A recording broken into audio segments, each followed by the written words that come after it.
Praise the lord, good morning. প্ৰিয়সকল, আজি এটা সঁচা কাহিনী লৈ আপোনাৰ খবৰ আগত থিয় হৈছোঁ। যিটো কাহিনী ক'বলৈ লৈছোঁ সেইটো এটা সঁচা কাহিনী। এজন আমাৰ মান্য ব্যক্তি পাষ্টৰে কোৱা দেখি চাই বহুত উৎসাহিত হৈ বোলো সকলোৰে মাজত ময়ো ভিডিঅ'ৰ যোগেদি এই কাহিনীটো লৈ আহোঁ। আহকচোন শুনো সেইটো ষ্টৰিনো কি। প্ৰাৰ্থনাৰে কি কি কৰিব নোৱাৰে। 19 শতিকাৰ সময়ত এটা বেবী খ্ৰীষ্টিয়ান ফেমিলিত জন্মগ্ৰহণ হৈছিল আৰু সেই বেবীটোৰ নাম ৰখা হৈছিল ইভান ৰবাৰ্ট। সেই ফেমিলিত ডিচিপ্লিন লাইফ, কোৱাইট লাইফ সেই ইভান ৰবাৰ্টক দেখুৱাই ডাঙৰ দীঘল কৰিছিল সেই ফেমিলিটোৱে।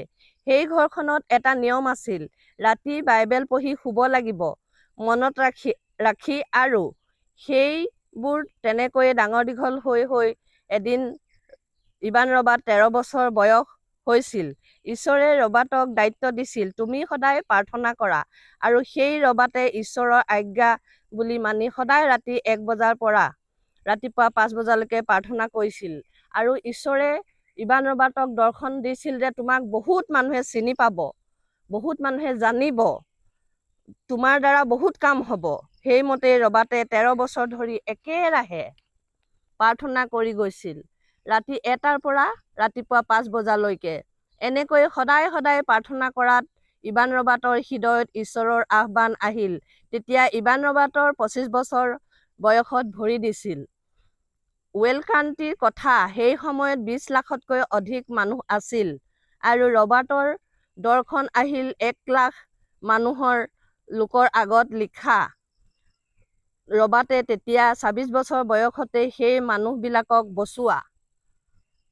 আৰু ৰবাৰ্ট, তুমি যোৱা তোমাৰ প্ৰচাৰৰ কামত সেই লোকবিলাকক বচোৱা আৰু ডেকা গাভৰুবিলাকৰ আগত ঈশ্বৰৰ নাম প্ৰচাৰ কৰা।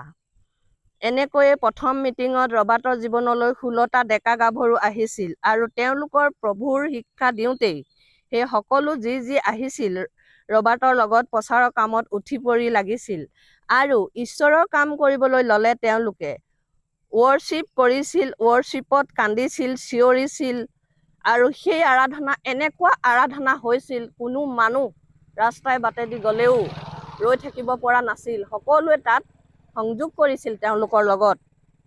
প্ৰিয়সকল, সেই জেগাৰ চব বাৰ, ৱাইন শ্বপ, ডিস্কো বন্ধ হৈ গৈছিল, কিয়নো তেওঁলোকে মদ খাবলৈ এৰি দিছিল আৰু সেই ডিস্কো বাৰ, ৱাইন শ্বপ যাবলৈ বন্ধ কৰি দিছিল। প্ৰিয়সকল, এনেকুৱা ৰিভাইভেল কোনো হিষ্ট্ৰীত দেখা পোৱা নগৈছিল।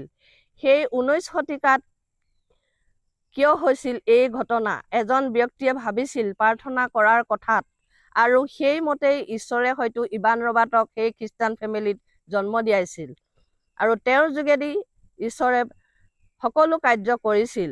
যেতিয়া সেয়েহে আজি মই ক'বলৈ বিচাৰোঁ বা সেই ইভান ৰবাৰ্টৰ যোগেদি আমাৰ পাষ্টৰ ছাৰে জনাইছে যে আপোনাৰ ঘৰত যেতিয়া আপোনাৰ হাজবেণ্ডে মদ খাবলৈ নেৰে, আপুনি বাৰু প্ৰাৰ্থনা কৰেনে?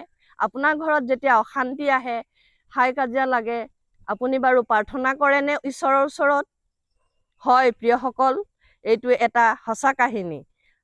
আমিও সেই ইভান ৰবাৰ্টৰ জীৱনী শুনি তেনেধৰণে সঁচাকৈয়ে যদি প্ৰতিজ্ঞাবদ্ধ হৈ আমাৰ ঘৰখনক, আমাৰ সমাজখনক, আমাৰ দেশখনক, আমাৰ পৃথিৱীখনৰ বাবে সংকল্প লওঁ, একান্ত মনেৰে প্ৰাৰ্থনা কৰোঁ আৰু সকলোৱে আহকচোন আমাৰো ঘৰ ওচৰ চুবুৰীয়াৰ কাৰণে প্ৰাৰ্থনা কৰোঁ, যাতে যিসকল অশান্তিত আছে, ঈশ্বৰৰ পৰা হেৰাই আছে বা ঈশ্বৰক চিন্তা নকৰি কেৱল ৰং ৰহস্যত মতলীয়া হৈ ঘৰবিলাক, ওচৰ চুবুৰীয়াবিলাকক অশান্তি কৰি আছে, সেইসকলৰ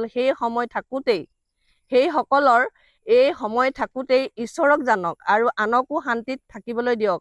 ভাবকচোন প্ৰিয়সকল, আমি বাস কৰা আমাৰ চুবুৰীয়াটোৰ যেতিয়া সুন্দৰ হয়, শান্তিত থাকে, কিমান শান্তি লাগে। কাৰণ কুসংগে ল'ৰা ছোৱালীক বেয়া কৰাৰ লগে লগে আমাৰ ডাঙৰবিলাককো চৈতানৰ কেতিয়াবা কবলত পেলায়। সেইবাবেই সকলোৰে বাবে আহকচোন প্ৰাৰ্থনা কৰোঁ, যাতে মদ নামৰ বস্তুটোৱে এদিন মানুহক ধ্বংসৰ পৰা ৰক্ষা কৰক।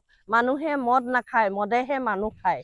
এই কথা বুজি পাবলৈ আজিৰ সমাজে যেন বুজি পাওক, আমিও যেন এই ইভান ৰবাৰ্টৰ গতে প্ৰাৰ্থনাশীল জীৱন হওঁ। এই কাহিনীটোৰ পৰা অতিকৈ উৎসাহিত হৈছোঁ যে আমিও যদি প্ৰাৰ্থনা কৰোঁ সঁচাকৈ আমাৰো ওচৰ চুবুৰীয়া, আমাৰো দেশখন, আমাৰো জেগাটুকুৰা সুন্দৰ হ'ব আৰু সকলোৱে শান্তিৰে থাকিব। সেয়েহে আহকচোন এই কাহিনীটোৰ যোগেদি আমি যি বুজি পালোঁ ঈশ্বৰৰ ওচৰলৈ লৈ যাওঁ আৰু প্ৰাৰ্থনাৰে তেওঁৰ চৰণত বিচাৰোঁ। হয় পিতা, তোমাৰ মহান আৰু পবিত্ৰ নাম ধন্য হওক। নতুন এটা ৰাতিপুৱা তুমি আমাৰ জীৱনত দান কৰিলা, এই মানসিক জীৱনৰ আয়ুস বৃদ্ধি কৰিলা প্ৰভু। তোমাৰ এই দিন দেখিবলৈ দিলা আৰু তোমাৰ নামত তোমাৰ অভাগিনীয়ে মহাপাপীয়ে থিয় হ'বলৈ যি ইবান ৰবাৰ্টৰ যোগেদি সেই 19 শতিকাৰ কাহিনীলৈ সকলোৰে মাজত ভিডিঅ' আকাৰে লৈ আহিছোঁ। সঁচাকৈ মানৱ জাতি উদ্ধাৰ হ'ব লাগে, যি আজি পৃথিৱীত মদ পানী ড্ৰাগছ ব্যৱসায় খাই বৈ ডেকা গাভৰু বুঢ়ালৈকে মতলীয়া হৈ দেশখন ওচৰ চুবুৰীয়াক অনিষ্ট হৈছে। এইবিলাক যেন এদিন সঁচাকৈ নাইকিয়া হওক। আমি সকলোৱে সংকল্পবদ্ধ হৈ আমাৰ চুবুৰীয়াৰ কাৰণে যেন প্ৰাৰ্থনা কৰিব পাৰিম। আমাৰ প্ৰাৰ্থনাশীল জীৱন হ'ব। সকলোকে তুমি এনেকৈ আশীৰ্বাদ কৰা, স্পৰ্শ কৰা হে স্বৰ্গীয় পিতা। আৰু আজি এই সুন্দৰ দিন সকলোৰে কাৰণে মংগলেৰে ভৰাই পেলোৱা, এই তোমাৰ ওচৰত ছুটি নিবেদন, তোমাৰ প্ৰিয় পুত্ৰ যীশু খ্ৰীষ্টৰ নামত। আমেন। ধন্যবাদ।